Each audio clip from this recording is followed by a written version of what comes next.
урматтуу эжеке агаларыбызды сыйлап, өзүңөрдүн эң жакын кишиңер катары жүрөгүңөргө кабыл алыш керек. Бул кишилер силер үчүн эч качан жаман болсун дебейт.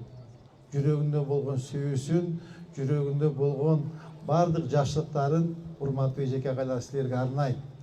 28-жыл пайдаланууга берилген, ооба 100 жыл болду. 100 жыл болуптур, э? Кудай кааласа бул жерден кошумча корпус курулуп калса, сонун болуп калат. Саламаттарбы? Саламаттарбы? Саламаттарбы? Саламаттарбы эжеке, кандайсыздар? Саламаттарбы? Саламаттар, кандайсыз эжеке? Саламатсыз, саламатсыздар. Кандайсыздар? 11 класс бүтүрүүчүлөрүбүз, 3-11 классыбыз. Жалпы биздин келечегибиз, үмүтүбүз. Саламатсыздарбы? Урматтуу биздин сүйүктүү окуучуларыбыз. Бүгүн атай сиздерден кабар алганы келди. Ремонт кандай жүрүп жаткан, ал мектептен кабар алып, онлайн окуп жаткан биздин 11 класс, 7 класстарыбыз, кичинекей класстарыбыз офлайн окуп жаткан кандай болуп атат деп. Анда мен азыр сөздү Ош шаарынын мэри Токторбаев Жемишбек Шермаматовичке беремин.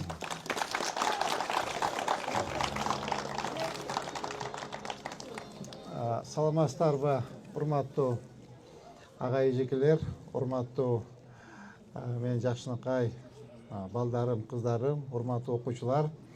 Мен ушул Ош шаарында ушул билим берүү тармагында азыр жогоруда эжекебиз Салтанат Абдылдаевна айтып кетти. Ушул Ош шаары боюнча Ош мектептердин мектептердин ичинен эң мыкты, көрсөтүштөрү жакшы, локомотиви болгон мектепсиздер. Урматтуу эжекелер, урматтуу мектеп жааматы, урматтуу окуучулар, мына кечээ өзүңүздарга белгилүү болгондой, ушул сүйүктүү Ош шаарыбыздын 3025 жылдык юбилей мааракесин байрамдадык.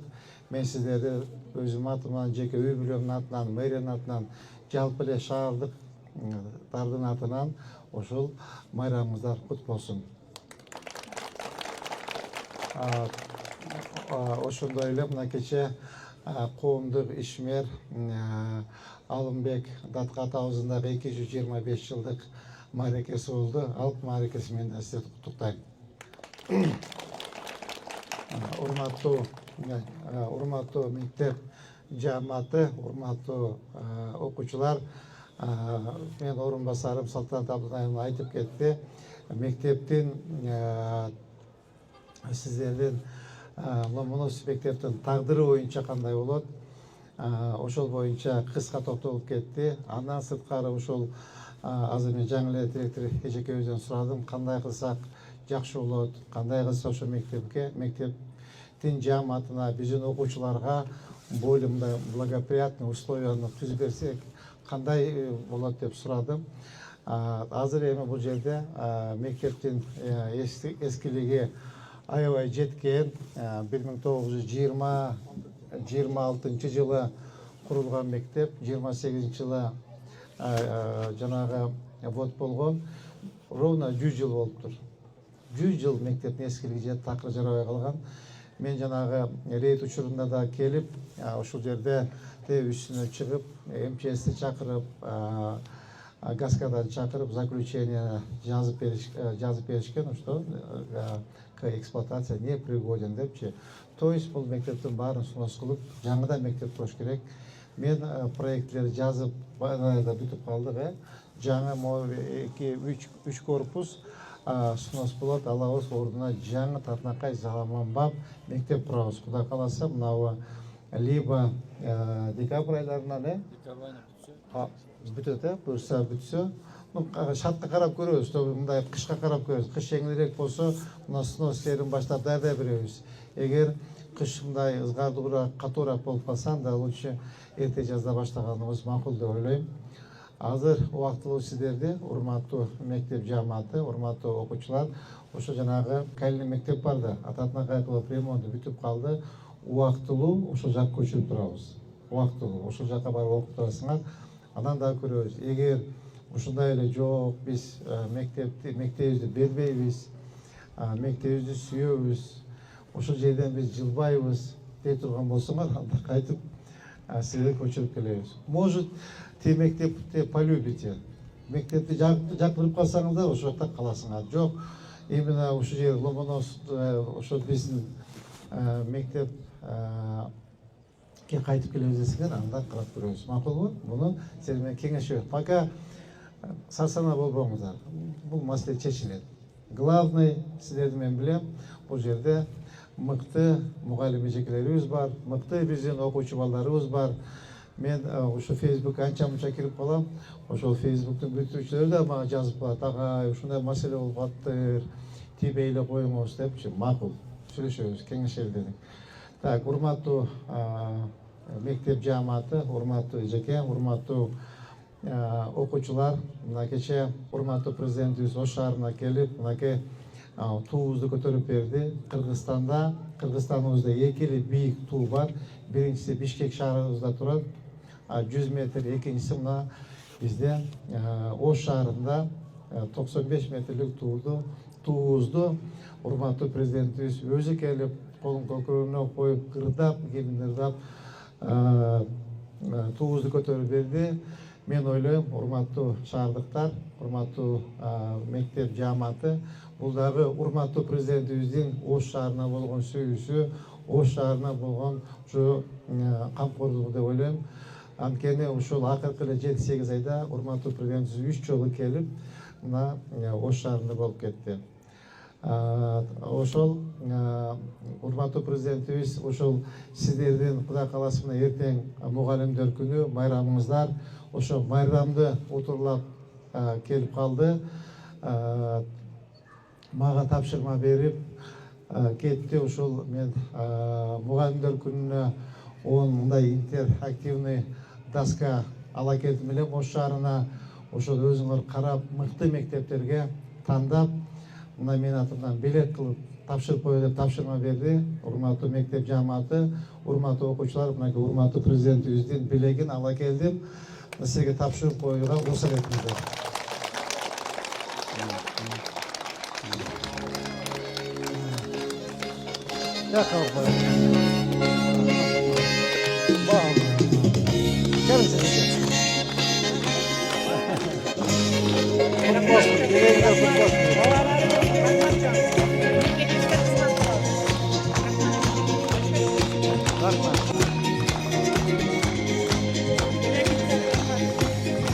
Эжеке, урматтуу мектеп жааматы, урматтуу окуучулар, урматтуу балдарым, кыздарым, эң оболу биз мынакей убагында биз деле окуучу болуп, убагында биз деле студент болуп, урматтуу окуучулар, силерге айтарым, өмүрүңөрдө бир эле жолу мектепти бүтөсүңөр, өмүрүңөрдө бир эле жолу классташ болот. Ошон үчүн азыр убактыңыздар бар. Ошол убакытты пайдаланып, жакты, мыкты окуп, урматтуу эжеке агаларыбызды сыйлап, өзүңөрдүн эң жакын кишиңер катары жүрөгүңөргө кабыл алыш керек. Бул кишилер силер үчүн эч качан жаман болсун дебейт.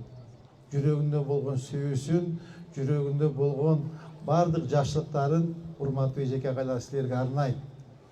Мынакей эжеке агайларыбыз эртең менен саат таң азанда 6-7ден баштап келип, мынакей 15 000 зарплатага, 7 000, 8 000 зарплата эртең менен кечке жүрөт. Мына силерди тарбиялайлы, өстүрөйлү деп. Булар дагы урматтуу окуучулар, адамдын дагы мындай ар эмеси болот да. Кудай кааласа мына чоңоюп, эр жетип, чоңоюп калгандан кийин биздин эжеке агайлардын кадырына жетесиңер. Булар дагы ар бир адамдын өзүнүн бир мындай кесиби болот да. Мугалим адам эч качан мектепти таштап кете албайт. Анткени мугалим бул мектепти жүрөгү менен сүйөт. Мектепти менен келип булар сүйлөшөт. Эгер маанайы жакшы болсо, келип мектеп менен өзү менен сырдашып, күлүп мектеп менен сүйлөшөт.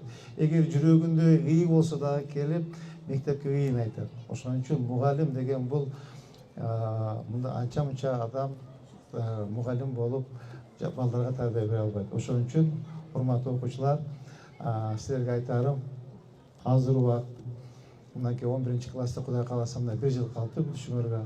ушундай эжеке агайларга сыйлап, керек болсо ушул агай эжекелерибиз айткан акыл, насаатын, тарбиясын жанагындай жүрөңөр менен кабыл алыш керек да.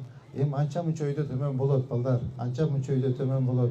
Кичине урушуп койсо, аркы берки болсо, наоборот эжекелерди кечирип, мен мынакей мени жакшы болсун деп, жакшы жакка жоруп эжекелерди поддержка кылып, наоборот ардактап, сүйүп, силер дагы эжеке агайлар силерди кандай сүйүп, акыл насаатын айтса, силер дагы ошондой мамиле кылышыңар керек. Анда урматтуу окуучулар, силерге ийгилик каалайм. Кудай кааласа мынакей бүтүшүңөргө 1 жыл калды. Ушу келечекте биздин Кыргызстаныбыздын желегин бийик көтөргөн, биз сыймыктанган жакшынакай чыгандардан болгула. Кудай кааласа биз сиздер менен сыймыктанып жүрөлүк. Урматтуу эжекелер, силерге ийгилик каалайм. Уртуңуздардан эч качан күлкү кетпесин. Үй бүлөңүздөр менен, урук-тууган менен, жааматыңыздар менен, ушул окуучу балдарыңар менен тынч аман болгула. Кудайым ömrүңүздөрдү берсин, уртуңуздардан эч качан күлүп кетпесин. Ушу болгон билимиңиздерди, сүйүүңүздөрдү, тарбияңыздарды ушу балдарга берип келе бериңиздер. Рахмат чоң. Окуучуларыбыздын атынан терең ыраазычылык билдиребиз. Мугалимге бурулган көңүл үчүн таазим, мугалимдин кадыр-баркына жеткен, азыр айткан насааттарыңыздар үчүн да рахмат. Айтып кетсек, биздин мектептин бүтүрүүчүлөрү кепилдик бере алабыз, жүзүбүздү жарык кылат, жакшы албан ийгиликтерди жаратышат. Рахмат чоң сиздерге. Рахмат.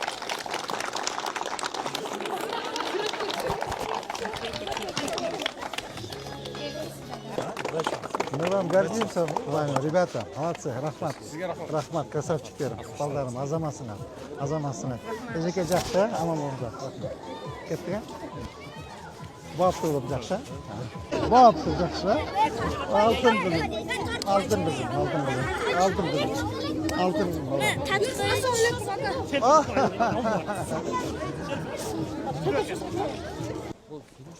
Да. Ооба, кийинки жылга. Азыр сыртындагы терезелер полный алмашты. Отуруңуздар.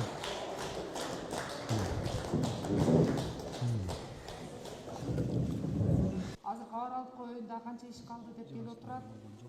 Белгилүү менен келишти. Анда мен сөздү Ош шаарынын мэри Токторбаев Жеңишбек Шырмаматовичке берем.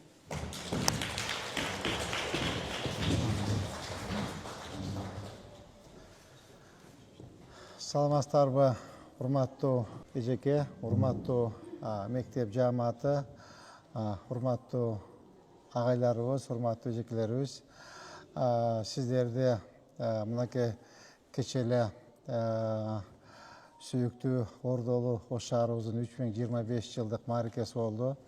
Барып өзүңүздөр да катышсаңыздар керек. Сиздерди ошол шаарыбыздын 3025 жылдык мааракеси менен чын жүрөгүмдөн куттуктайм. Ошондой эле өзүңүздөргө жакшы белгилүү коомдук ишмер, ошол мамлекетибиздин түптөлүшүнө өзү салымын кошкон улуу атабыз Алымбек Датка атабыздын дагы 225 жылдык маараке юбилейи болду. Ошо майрамыңыздар менен куттуктаймын. Урматтуу мектеп жааматы, ошол менен рейд учурунда мектепке келип карап, мектептин ошол сырттагы фасадын, терезелерин, чатырларын көрүп, ошол ремонтко оңдоп түзөөгө муктаж экен деп бюджеттен акча бөлдүрүүгө проектин жазып, мамлекеттик бюджеттен акча каражатын бөлүүгө сунуштадык болчу. Азыр мынакей азыркы убакта ошол сырткы фасады, чатырларын частично и терезелерине 38 миллион сом каралган. Ошол 38 миллиондун ичинде ошол сырттагы фасадтары толук, азыр мынакей асфальты, эми спорт площадкалары калды. Азыр акчанын жартылай которуп, жарым которуп элек. Кудай кааласа ушу бүгүнкү күндөн баштап дагы акча түшсө, сырткы ремонтторун дагы толук бойдон бүтүрөбүз.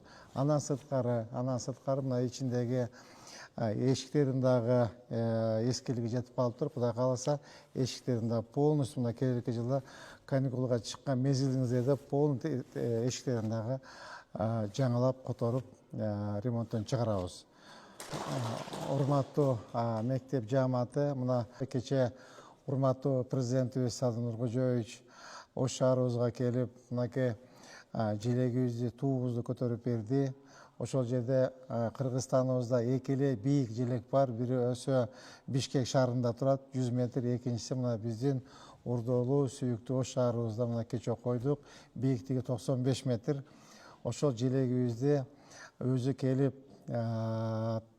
колун көкүрөгүнө коюп, киминди ырдап, мынакей желегибизди көтөрүп берди. Бул дагы биздин урматтуу президентибиз Садыр Нуркожоевичтин ушу Ош шаарына болгон сыйы, Ош шаарына болгон сүйүүсү, Ош шаарына болгон камкордугу деп ойлойм. Андан башка иштерди мен өткөндө айтып кеттим. Канча акча каражат бөлүндү, Ош шаарына эмне деген жумуштар жасалды. Баардыгы мына сиздер Facebook'tan, массалык маалымат булактарынан баардыгын көрүп турасыздар.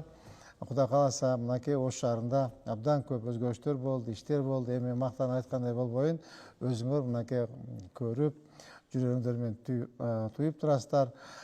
Мен айтайын деген урматтуу эмгек жааматы, мынакей эртең мугалимдер күнү, майрамыңыздар. Ушу майрамды утурлай урматтуу президентибиз келип, ушул Ош шаарына белек болсун деп, мондай интерактивный доска таштап кетти, тапшырма берип, ушул мыкты деген мектептерге өзүң карап, ушул бөлүп бер деп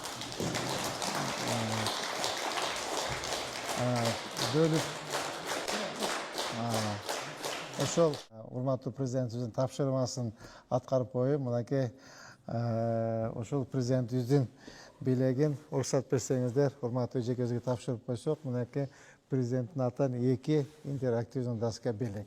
Анел современный. Чоң рахмат агай. Алла разы болсун. Рахмат эжеке. Чоң рахмат. Белегиңиздер кут болсун. Рахмат чоң. Урматтуу эжекелер, урматтуу агайлар, Кудай кааласа, могу жаса башталган жумуштардын баарын бүтүрүп, мынакей фасадтар бар, бүтүп калды. Сыртындагы спорт зал, спорт площадка менен асфальттар төшөлөт толук. Мен дагы Кудай кааласа бүтүргөндөн кийин дагы келип, официальный мектепти ачып, татынакай кылып, кооздоп бүтүрүп берүүгө аракет кылам. Эмки жылдан баштап ичиндеги эшиктерин да толук алмаштырабыз. Так, ушул мен сиздерди ушу майрамды утурлай, биринчиден ушу майрамыңар кут болсун, экинчиден майрам күнүңүздөр менен куттуктап, үчүнчүдөн ушул президентибиздин белегин тапшырайын деп келдим. Урматтуу эжеке агайлар, ушул майрамыңыздар дагы кут болсун. Ишиңизге ийгилик каалайм. Ууртуңуздардан эч качан күлкү кетпесин. Мугалимдик кесип жаңы эле Ломоносов мектепти айтып кеттим. Сиздер ушу жүрөгүңүздө болгон сүйүүнү, жүрөгүңүздө болгон баардык жакшылыктарды ушул окуучу балдарга арнайсыздар. Ушу өзүңүздөрдөн төрөп өстүргөн балдардан дагы ушу окуучу балдарды биринчи планга коюп, ушулардан окутайын, ушулардан бир жакшы балдар келечекте чыксын, мамлекетке кызмат кылсын деп, ушул болгон жүрөгүңүздөрдө болгон сүйүүнү, жүрөгүңүздө болгон күч аракеттин баардыгын ушул балдарга арнайсыздар. Аны биз баарын жакшы билебиз. Ушул оңой эмес, ишиңиздерде ийгилик каалайм. Бар болуңуздар, урматтуу эжеке агайлар. Сиздердин ушул мугалим тандалган кесиңиздер, мен ушул бир мындай бир Кудайым пешенеңизден сылап, ушул мугалим болот, агай болот, эжеке болот деген бир инсансыздар. Ушул оңой эмес кесиптин ээси болуңуздар. Бул ушул мектептеги иштеп, мектепке келип, ушул маанайыңар жакшы болуп калса, мектеп менен келип кучактап, өөп, ушу мектеп менен сырдашасыңар, сүйлөшөсүңөр, ушу жүрөгүңүздөрдө дагы бир ый болуп калса, келип ушу мектеп менен бөлүшүп, мектеп менен сүйлөшөсүңөр. Анын баардыгы, урматтуу эжекелер, ушу силердин ушул тантап алган кесибиңер. Анда дагы бир жолу мен жеке өзүмдүн атымдан, үй бүлөмдүн атынан, ошо мэриянын атынан ошо эртеңки боло турган байрамыңыздар менен куттуктайм. Ийгилик каалайм, бар болуңуздар, аман болуңуздар. Макулам да?